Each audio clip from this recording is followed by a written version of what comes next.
mencoba melanjutkan cerita dari episode sebelumnya ya. Semoga kalian suka.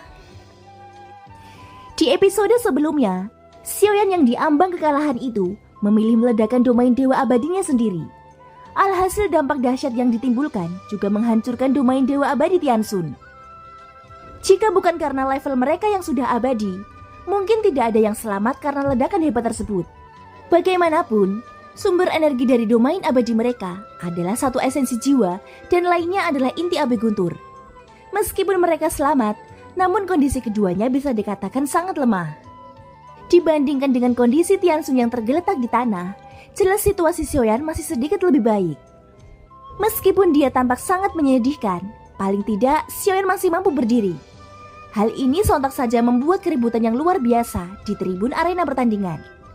Bahkan ada dua kelompok orang yang mengambil resiko dan memasang taruhan besar pada Zhonggu. Itu karena kemungkinannya terlalu tinggi melihat Tianxun yang terluka parah dan berlumuran darah. Melihat Xiaoyan yang mampu berdiri, situasi pertempuran telah mengalami perubahan luar biasa. Tidak ada yang mengharapkan adegan ini. Bahkan Yuyan mengangkat alisnya sambil menatap Xiaoyan dengan heran. Praktisi keabadian fisik. Siapa sebenarnya dia? Identitasnya pasti tidak biasa. Tidak heran dia lebih unggul dari langkah 9, meskipun aura orang ini masih langkah kelima dari keabadian kaisar. Langkah ke-9 ini awalnya memiliki keunggulan absolut, dan kemenangannya sudah di depan mata. Tanpa diduga situasinya dibalikkan dalam sekejap. Aku semakin penasaran, siapa pada akhirnya yang akan memenangkan pertarungan ini? Ucap Yuyan juga memiliki tatapan penasaran di matanya. Saat ini dia tidak bisa menahan diri untuk tidak melihat ke arah Zhonggu dengan rasa ingin tahu. Yang terakhir tampak sangat bersemangat. Namun kedua tangan Zhonggu sebenarnya gemetar terus-menerus. Yuyan sedikit mengernyit dan menatap Xiaoyan lagi. Matanya bahkan memperhatikan tanda budak di leher Xiaoyan. Budak ilahi ini tidak dapat diprediksi. Seringkali dia menciptakan kejutan yang tak terduga. Dia bahkan bisa menyeret keabadian kaisar langkah ke-9 sampai tak berdaya. Jika itu berada di ranah yang sama, aku khawatir tak satupun orang yang bisa menandinginya. Selain itu dari kelihatannya, dia bahkan memiliki banyak objek ilahi di tubuhnya. Aku tidak tahu bagaimana Zhonggu bisa mendapatkan budak ilahi ini dengan kekuatannya. Pasti ada sesuatu yang mencurigakan di balik semua ini, ucap Yuyan. Namun terlepas dari bagaimana Yuyan memikirkannya, dia tidak berniat menginterogasi Zhonggu. Lagi pula dia tidak punya hak untuk menanyakan hal pribadi semacam itu. Yuyan juga bukan orang yang suka mempersulit atau mencampuri urusan orang lain.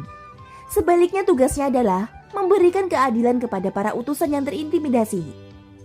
Yuyan sekali lagi mengalihkan pandangannya pada dua orang di arena. Sepertinya pertarungan akan segera berakhir. Mari kita lihat apalagi yang terjadi selanjutnya. Xiaoyan juga terluka parah, tetapi berkat tubuh keabadian fisiknya serta dukungan dari penggabungan klon Yuan Shen, dia masih mampu dengan paksa berdiri. Kalau tidak, nasibnya hanya akan lebih tragis daripada nasib Tianxun. Xiaoyan bernafas dengan cepat, namun hampir semua energi darah dan kekuatan abadi di tubuhnya terkuras. Kecepatan pemulihannya tidak lebih cepat dari Tianxun. Yang bisa dia lakukan sekarang hanyalah mengatupkan giginya. Di sisi lain, Tianxun saat ini mengumpulkan seluruh kekuatan yang tersisa untuk memulihkan lengan yang patah terlebih dahulu. Setelah lengannya terbentuk, pil bundar biru yang dilihat Xiaoyan di aliansi abadi tiba-tiba muncul. Melihat ini, firasat buruk muncul di hati Xiaoyan. Tanpa ragu-ragu lagi, Tianxun langsung menelannya. Raungan menyakitkan terpancar dari mulutnya. Namun pada saat yang sama cahaya biru melonjak keluar dari tubuhnya. Tubuh yang hampir hancur itu sebenarnya mulai pulih dengan kecepatan yang luar biasa. Xiaoyan tiba-tiba mengerutkan keningnya. Terdengar suara retakan tulang yang bertabrakan di sekujur tubuh Tianxun. Seolah-olah kerangka yang hancur itu dengan cepat dibentuk kembali. Dadanya yang cekung pun mulai naik lagi. Dan kulit pucatnya berangsur-angsur mengembalikan warnanya. Kenapa? Apakah menurutmu kamu bisa menang dengan meledakkan domain dewa abadi? Hahaha, tidak peduli bagaimana kamu membuat perhitungan hari ini, kamu pasti akan mati, ucap Tianxun. Setelah menelan pil misterius itu, luka-lukanya sembuh dengan kecepatan yang mencengangkan. Di bawah tatapan orang yang tak terhitung jumlahnya, sosoknya perlahan berdiri. Melihat pemandangan ini, semua orang akhirnya merasa lega. Itu karena jika Tianxun kalah, tidak sedikit orang yang mengalami kebangkrutan. Jelas banyak orang mempertaruhkan semua nilai kontribusinya untuk memegang Tiansun. Hal yang paling mereka takuti adalah kegagalan. Lagi pula menurut mereka kesenjangan antara keduanya seharusnya tidak menimbulkan ketegangan. Aku benar-benar ketakutan setengah mati. Kupikir aku akan kalah. Ini sungguh tak tertahankan, ucap salah satu orang di kursi penonton itu. Jangan khawatir, bagaimana mungkin keabadian Kaisar Langkah ke-9 bisa dikalahkan? Kecuali lawannya adalah keabadian dewa yang lebih kuat. Jelas mustahil untuk mengalahkannya, jawab salah satu penonton itu sambil melihat ke arah Tiansun yang kembali berdiri. Sorak-sorai yang sudah lama terdiam terdengar kembali pada saat ini. Meskipun tubuh Xiaoyan dipenuhi dengan gas putih, namun kecepatan pemulihannya jauh lebih lambat dibandingkan Tiansun. Setelah beberapa nafas, Tiansun di seberangnya sudah berdiri tegak. Aura kuat terpancar dari tubuhnya. Semua noda darah di tubuh berserakan, dan rambutnya berkibar tanpa angin. Nafas yang dia hembuskan bahkan berdampak secara langsung pada Xiaoyan. Xiaoyan yang nyaris tidak berdiri di kejauhan langsung terguncang dan tertembak ke belakang. Kemudian sosoknya menabrak keras pada bagian tepi arena. Melihat pemandangan ini, sorakan dari seluruh penonton membumbung ke langit. Tiansun mengangkat kakinya dan mengambil langkah ke depan. Detik berikutnya sosoknya tiba-tiba saja melesat dan bergegas menuju Xiaoyan secara eksplosif. Telapak tangannya terulur hanya untuk mencengkram kepala Xiaoyan dan mengangkatnya dengan cara paling kejam. Darah tumpah dari sudut mulut Xiaoyan dan kelihatannya dia sudah mencapai batasnya saat ini. Bagaimana? Apakah tidak ada bala bantuan lagi? Ucap Tiansun sambil mencibir ketika melihat Xiaoyan sudah tak berdaya. Tampaknya selama dia memiliki pemikiran, Xiaoyan dapat sepenuhnya musnah. Zhonggu tiba-tiba tidak bisa duduk diam. Dia tiba-tiba berdiri. Matanya bergetar dan bahkan Jin Dongming mengerutkan keningnya. Bagaimanapun esensi darah jiwa mereka ada di tangan Xiaoyan. Jika Xiaoyan tewas, maka mereka pasti akan mendapatkan serangan balik. Berbeda dengan Jin Chang di lantai pertama, dia akhirnya bisa menarik nafas lega saat ini. Segera dia menatap Zhonggu dengan mata sinis. Jangan bunuh dia. Budak ilahi seperti itu sangat istimewa. Hanya saja dia berada di tuan yang salah. Jadi daripada membunuhnya secara sia-sia, lebih baik menerimanya sebagai budak ilahiku yang baru, ucap Jin Chang sengaja memperkeras suaranya. Seolah kemenangan telah ditentukan.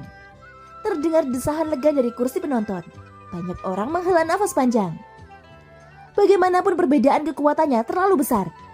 Sepertinya tidak ada keajaiban yang akan terjadi. Mampu melawan langkah ke-9 hingga seperti ini, faktanya budak ilahi Zhonggu itu keterlaluan menakutkannya, ucap suara-suara percakapan pribadi dari para penonton itu. Meskipun banyak orang yang memegang Zhonggu tidak dapat menerima kekalahan, faktanya terdapat kesenjangan kekuatan yang sangat besar.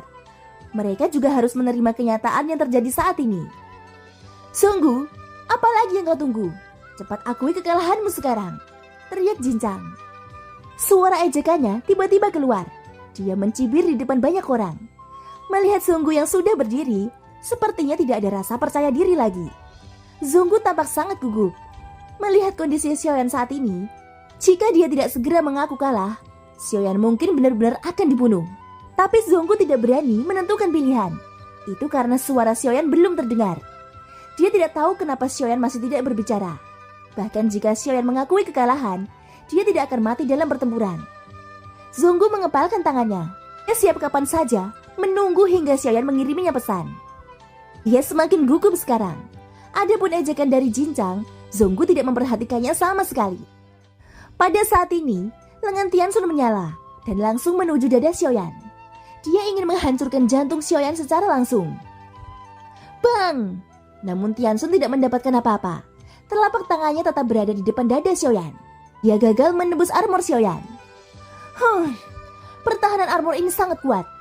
Kamu sebenarnya masih memiliki harta karun yang bagus. Kalau begitu, itu milikku sekarang. Tiansun sedang mencoba melepaskan baju besi Xiaoyan. Tapi saat dia meraih armor Xiaoyan, tiba-tiba sebuah tangan keluar meraih pergelangan tangan Tiansun. Apakah kamu layak? Suara Xiaoyan tiba-tiba terdengar dan Tiansun tercengang. Segera ada kekuatan besar menabrak tangannya. Dengan bunyi klik, pergelangan tangan Tiansun langsung hancur. Sosoknya tiba-tiba tertembak ke belakang. Kekuatan yang menabraknya begitu besar, sehingga dia berguling-guling di tanah selama beberapa tahun. Pada saat ini sosok Xiaoyan terangkat di udara. Tanda bintang di antara alisnya terus berkedip. Meskipun jantung api dan inti guntur untuk sementara tidak tersedia, masih ada kekuatan klon Yuan Shen yang belum sepenuhnya meledak. Kebisingan di kursi penonton sekali lagi lenyap. Pemandangan itu menjadi hening sesaat. Thank you guys, sudah mendengarkan ceritaku sampai akhir. Ikuti terus kelanjutannya ya. Semoga hari kalian menyenangkan. Sampai jumpa dan bye-bye.